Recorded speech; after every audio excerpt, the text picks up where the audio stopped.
წმინდა მარკოს ეფესელი იყო ბიზანტიელი მიტროპოლიტი, ღვთისმეტყველი და საეკლესიო მოღვაწე, რომელიც ცხოვრობდა მე-15 საუკუნეში. იგი განსაკუთრებით ცნობილია ფერარას ფლორენციის კრებაზე 1438-1429 წლებში, თავისი მკვეთრი პოზიციით რომის ეკლესიის მიმართ. მარკოზი, საერო სახელით მანუელი, დაიბადა 1392 წელს კონსტანტინოპოლში.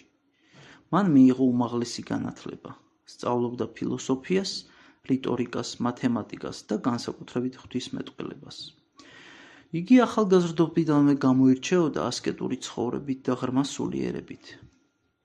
შემდგომში ბერად აღიკვეცა და მიიღო მონაზვნური სახელი მარკოზი. 1427 წელს დაინიშნა ეფესოს მიტროპოლიტად. იგი მონაწილეობდა ფერარას ფლორენციის კრებაზე, სადაც ბიზანტიის დელეგაცია ცდილობდა კათოლიკურ ეკლესიასთან გაერთიანებას. კონსტანტინოპოლში დაბრუნებულმა მარკოზმა დიდი ავტორიტეტი მოიპოვა, როგორც მართლმადიდებლობის დამცველმა. იგი არ უშინდებოდა წინააღმდეგობებს და განაგრძობდა სწავლებას, რომ ეკლესიის ჭეშმარიტება არ შეიძლება გაიცვალოს პოლიტიკურ ინტერესებში. მარკოზ ეფესელი გარდაიცვალა 1454 წელს, 52 წლის ასაკში. ხალხმა მას სიცოცხლეშივე მართლმადიდებლობის სვეტი უწოდა.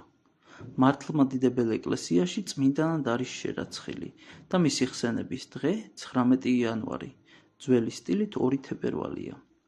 წმინდა მარკოზ ეფესელი განიხილება როგორც მართლმადიდებლობის ერთ-ერთი უდიდესი დამცველი. მისი სიტყვები, რომ ლათინები ერეტიკოსები არიან და მათთან არ არსებობს ერთობა, დღემდე განიხილება მისი უცვლელი რწმენის სიმბოლოდ.